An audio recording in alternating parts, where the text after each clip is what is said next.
संदर्भात राजकीय प्रतिक्रिया सुद्धा उमटताना पाहायला मिळत आहे। तर सैफ अली खान याच्यावरील जो हल्ला पूर्वनियोजित कटाचा भाग असू शकतो। शरद पवार यांच्या राष्ट्रवादीचे आमदार जितेंद्र आव्हाड यांनी ही शंका उपस्थित केली।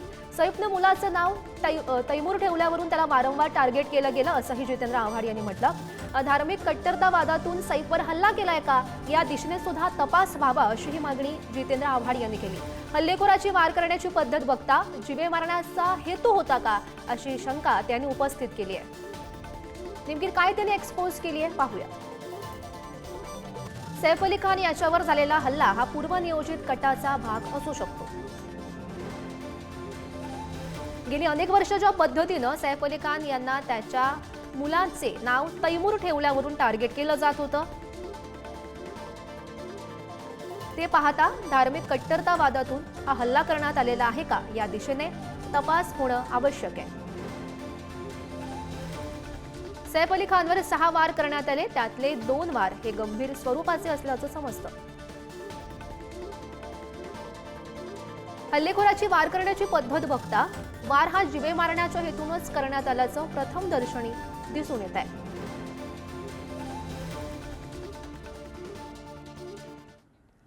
तर विरोधकांनी या घटनेला धार्मिक रंग देऊ नये असं आता योगेश कदम यांनी म्हटलंय। आव्हाड यांच्या शंकेवर गृहराज्यमंत्री कदम यांनी उत्तर दिलं। आव्हाड यांनी काहीही बोलू नये असंही योगेश कदम म्हणतात। महाराष्ट्रामध्ये सेलिब्रिटी सेफ आहेत असंही त्यांचं म्हणणं आहे।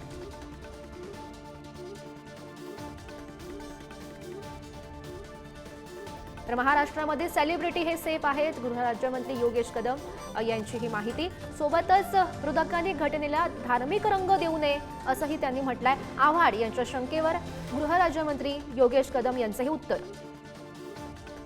फक्त सैफ अली खान त्याचं आडनाव खान आहे म्हणून आज विरोधक जर का त्याचं राजकारण करत असतील तर मला त्यांची कीव येते। म्हणजे तुम्हाला महाराष्ट्राच्या जनतेने तुम्हाला सत्तेच्या बाहेर फेकलेलं आहे, तुम्ही आता विरोधी बाकावरती आहात म्हणून तुम्ही काही बरळाल त्याला मी अजिबात खपू घेणार नाही।